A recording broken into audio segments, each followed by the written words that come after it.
In this emotional courtroom, the truth about fatherhood takes center stage. A man once believed to be a loving father discovers a secret that changes everything. As the judge listens, the air is thick with disbelief. The child he raised for years may not be his. The courtroom is quiet, but the tension is loud. From what I was told, yes. All right. Because it wasn't like, I don't think it was a situation of she had a multitude of people it wasn't that. It was just not wanting to believe or come to the realization that the other person that you were with at the time is technically the father. Right. And so I think it took a while, and then once she found out, I think he's been in the picture, or he's been in and out of the picture, but he never did anything, to help with the situation that was at hand, that was brought about by court. Okay. So let's talk about court a little bit. You were on child support at the time that you found out through DNA testing that this was not your child. And you petitioned the court. Like, what happened? Like, how did that actually come about? So, again, as I stated earlier, I only wanted to be off of child support. I had no intentions of not being in his life or any of that. I just, like I said, and so that in itself creates hostility, right? So hostility between you and mom. Me and mom. All and right. so because I'm thinking we're on the same page as far as like, look, I just want to be off child support. We thought it was that simple. Like, she can just go take me off child support, whatever. No. She was in agreement to take you out child support. Initially. Oh, okay. So it changed at some point. Because the courts let us know that it don't work like that. Oh, wow. Okay. So let's talk about that. Yeah. She's in agreement to take you off of child support. Do you all fill out any papers to agree? Well, her part was kind of ended fast because He explains how for years he supported the boy, emotionally, financially, wholeheartedly, until a DNA test shattered his reality. He only wanted one thing from the court: to be freed from child support. But what should have been a simple legal correction became a storm of confusion, emotion, and heartbreak. State let her know I had signed the announcement of paternity. Right. So the state of Texas, child support, we don't care if he ain't. That's really what it boils down to, right? We don't care. So before the child support step happened, I had to challenge the announcement of paternity. Okay, so let's put a pin drop about court. Let's focus on the acknowledgement of paternity for a minute. So you were told you had to challenge it. What did that process look like? So the process is you basically, you have to have some type of proof, which was the DNA test. However, I hadn't taken the DNA test at that time through the courts. And so my DNA test, or our DNA test that we pay for on our own, technically wasn't admissible in court. Because it wasn't court ordered. Because it wasn't court ordered. And so in the mix of challenging the announcement of paternity, The man recalls that at first, the child's mother agreed to remove him from child support. But the state of Texas had other plans. It don't work like that, he was told. Even when both parents agreed, the law refused to let go. The court demanded proof, official DNA proof, and the journey to challenge the acknowledgement of paternity had begun. At the time, I don't know the law exactly, but at that time you had 5 years. And so the state thought that my 5 years were up because by this time, Lil Myron is 5. However, I didn't sign the acknowledgement of paternity until he was 1. So that means I still would have had another year, an additional year left. And so they realized that, so they made me take a court-ordered DNA test. So that way it could be on record that so the results didn't change. All right, so you challenged the acknowledgement, realized you still had time within the legal realm. You did what you were supposed to do with the court-ordered DNA test. Everything is good, right? You're out child support. Nope. That's not what happened? That's not what happened. What happened? So the judge at the time, and I don't remember her name, it's been so long, but she made what she considered a moral decision. She actually told you that? Yes. His private DNA test wasn't enough. The court required a state-ordered test.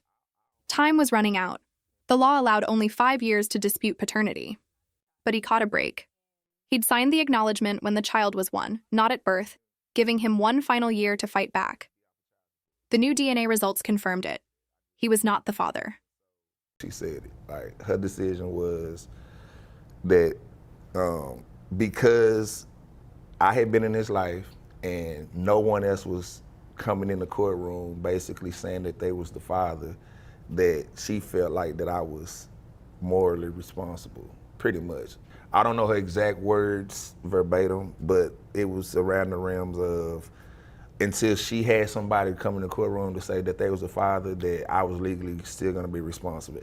Although legally I had did everything, my attorney had proven my case.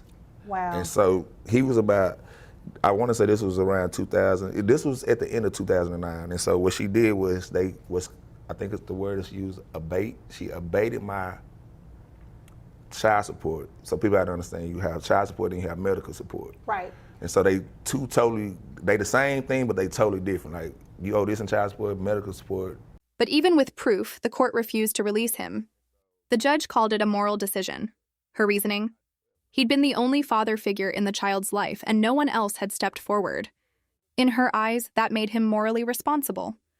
The ruling stunned the courtroom, a decision based not on law but on conscience. Has his own interest, Right, whatever, right. It just, when it lump sums, it comes out in one. It comes out in one. Got you. Right. Got So she abated my child support, and at that time, I don't know, let's say I was paying $250 a month. I don't know. It wasn't an extreme amount. But she left me to pay medical support up until just last month. To your knowledge, in speaking with your attorney, is that even legal? I don't know. I don't know. It has to be because they made me do it. Wow. And so, you know, the funny thing about it is that, you know, some people would say, well, how much is it? It's like, it don't matter. Like, because, you know, the way I look How at much it is what, the health like, how insurance? much did you, yeah. It's like, I think it's $25, $30 a month, you know. But imagine having to give somebody that you don't know, you know, $30. The judge halted his child support payments but kept one piece in place: medical support. Month after month, year after year, he paid $25 to $30 for a child the law admitted wasn't his. 14 years later, that small monthly amount had become a symbol of injustice. Money, he says, could have gone to his real children or simply to survive. Out your money every month for 14 years. It might not add up to nothing but $300-400 a year. But when you times that over 10, 11, 12 years, you know, that could have been money anybody could have used. My biological kids could have needed it. I mean, I could have needed it. And so I'm not upset necessarily about the financial part of it because I had to adapt. But it's just people don't know that the ideal of the acknowledgement of paternity can be a very confusing thing. So And powerful, sounds like. Yeah. So I would suggest to men to first off, don't sign one unless you have a DNA test. Okay. First. All right. That's what I would say. That's some good advice. You know, that's probably the biggest thing. And you know, be careful, be mindful of, you know, who you sleep with, you know, protect yourself, all of that good stuff. You know, but a kid is a beautiful thing. And, you know, and so to be a man and be in a situation where you take care of one for almost 5 years and find out that it's not yours, to just do something to you. That's one emotion in itself. Like, I wouldn't wish that on my worst enemy. But then to have to still be financially responsible for that child for the amount of time that I was. And how much time are we talking about exactly? I know he was, let's say 5 when we started going to court. He just turned 18. So at least about 13 years. And that's not including the child support that I was paying, you know, when I thought he was mine. Right. You know, and so those numbers add up, you know. And I'm on child support for my other kids too. I don't complain about it. It's not the child support, it's just the idea those are my kids. Right. And so I'm responsible. With calm frustration, he explains what the experience taught him. Don't sign anything, he warns other men, until you get a DNA test. His voice carries years of hurt and hard lessons. He says it's not about the money. It's about the principle, the emotional toll of loving a child who isn't yours and still being forced to pay the price long after the truth comes out. For them. And so to be in a situation to where you could literally, legally be locked up or jailed because of child support or lack of, what if I fell off and not been able to work? They could really still come after me. I doubt they probably would have, but I don't know, and so, yeah, that's. So about you say he turned 18. Has he graduated high school? I'm not aware of that. Okay, all right. So you all don't have any type of communication or anything, you and the child? Me and the child, no. I talked to his mom maybe about 6 months ago. But my middle son and little Myra ended up running in the same track meet, but they don't unaware of it. Right. And I ran into her like at a red light or something, and she, there's no hostility between me and her now. Time has passed. Time has yeah. passed, and I don't have any the animosity I may have had years ago against, like I have none at all. I just feel like my story is something people should hear because it changed my life financially for sure. How so? I know you mentioned you could have used that money for yourself, and then you had other kids. How many kids do you have now? 3. All right. And how many were in existence at that time? 2. 2, okay. And 2 in addition to Little Myron, right? So that would have been 3. 3, okay, Right. I follow you. Right. Yeah, so you said that it changed your life financially. Well, He reflects on the years lost, 13 years of payments, court hearings, and stress. 2 years spent in and out of court every 3 months. He describes how it broke him financially, mentally, emotionally. Yet through it all, he never turned bitter. He still respects the system, but believes it needs to change. His story is a cautionary tale about blind trust and misplaced responsibility. and I'm not saying financial because of the child support per se. I'm saying like the court fees, the attorneys, the missing work. I went to court for 2 years straight every 3 months. Literally, I was going to court every 3 months, and that's not including my other kids were small at the time too, so I have to deal with their mothers too. So it's nothing against the moms, right? I'm dealing with this child support system, and like I say, for 2 of them, I show up in court like it's nothing. Because they were your because they children, mine. yeah. So whether or not I'm right or wrong, I have to deal with those consequences. But in the case with the one that's not mine, mentally they just play with you. I didn't really realize until I got that withholding order, the termination. That's when it clicked. It was like, you did this for 18 years. What is the withholding order of termination that you're referring to? So the same way they send, it's called an IWO, an income withholding order. Okay. The same way they send it to your job to tell them to take $500 a month from you, $250 every 2 weeks or whatever. Well, this time my box had termination. Okay. So it was them terminating my child support order for them to keep taking money from me for him. For the health insurance? For the health insurance. Okay. Right. Wow. So, after 13 years? Yeah. So that's what kind of like hit home for me. That's when the light bulb went out. Like, you really went through this, and Right. so that's what we had. So you gave people some great advice in terms of not signing the acknowledgement of paternity, using protection, all those type of things. In hindsight, now that you're sitting here discussing it, what are some things that you take accountability for and say you would have done different? When asked what he would do differently, he's honest. Be responsible, he says quietly. I should have never been in that situation. He admits his mistakes, acknowledges his choices, and accepts accountability. But his message is clear. No one should suffer 18 years of consequences for a child proven not to be theirs. First, I was just being responsible to start off. What do you mean by being responsible? I should have never been in a position to where, a woman that I was sleeping with, child is not mine. Whether you look at that as being married or you look at that as being in a committed relationship, whichever way they fit. That's probably the first thing. And then I'm accountable for not doing some of the smart things that I would tell any man to do right now. Which is what? Which is listen to the grandmother when she say go get a DNA test. Listen and going. We humans, right? So we emotional. So sometimes you can get attached to a kid real fast, and you're like, I don't want to do this, because it might be a week or 2 weeks, but then you end up hurting yourself and that child, in the long run. I don't think Lil Myron suffered per se, because like I say, he was unaware of it for years. But in the long run, he probably has at some point, like, where is he at? Or why he's not around? And even for his mom to have to tell him, or me to have to tell him, or whatever. So just being accountable and responsible and safe.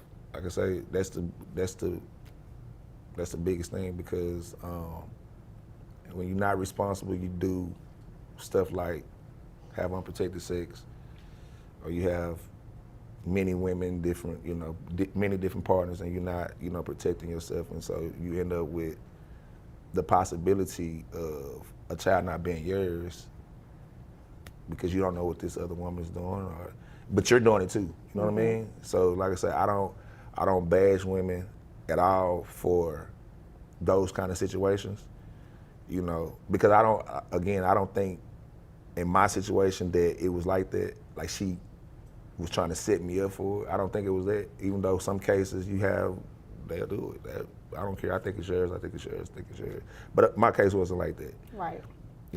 So. So let me ask you. I have to ask, because it is playing in the back of my head.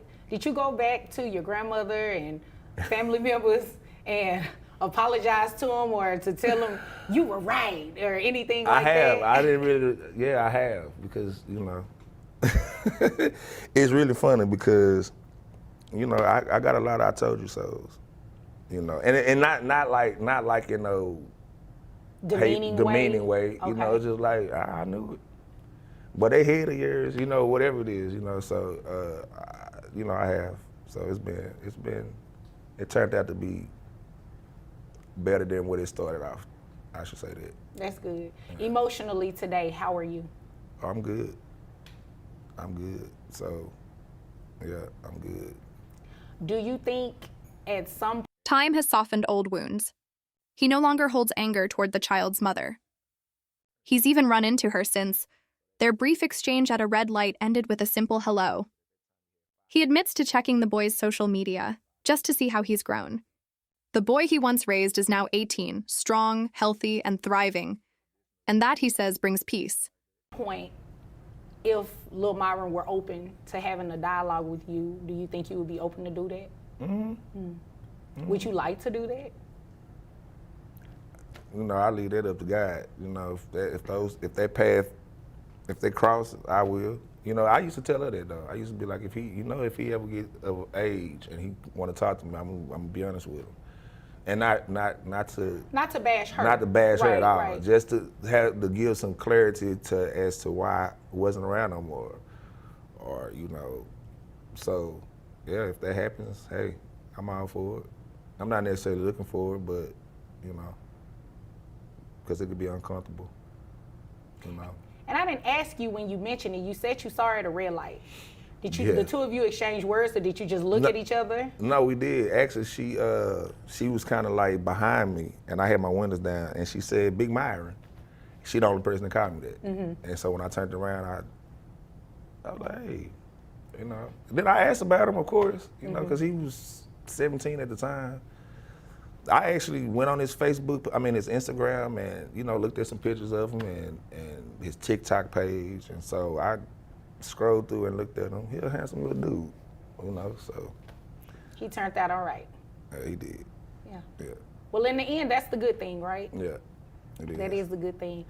Well, Mr. Johnson, I appreciate you sharing your story, not only with myself, but with the viewers. I'm pretty sure something that you said has not only encouraged someone to listen Right. and to maybe make different decisions, but it has also helped someone in terms of if they're in that situation and going through challenging an acknowledgement of paternity, knowing the legal ramifications of an acknowledgement of paternity. I definitely think you answered those questions here today, and that is commendable. So thank you for joining our show. Thank you for having me. Of course. Thank you guys for tuning in. Make sure you like, you share this video, also subscribe to our channel, and we look forward to having many more stories similar to Mr. Johnson's. As the hearing closes, the man thanks the court for allowing him to share his story. The judge acknowledges his courage, reminding viewers that understanding the legal power of an acknowledgement of paternity is vital. His testimony may change lives, a painful truth turned into a powerful warning.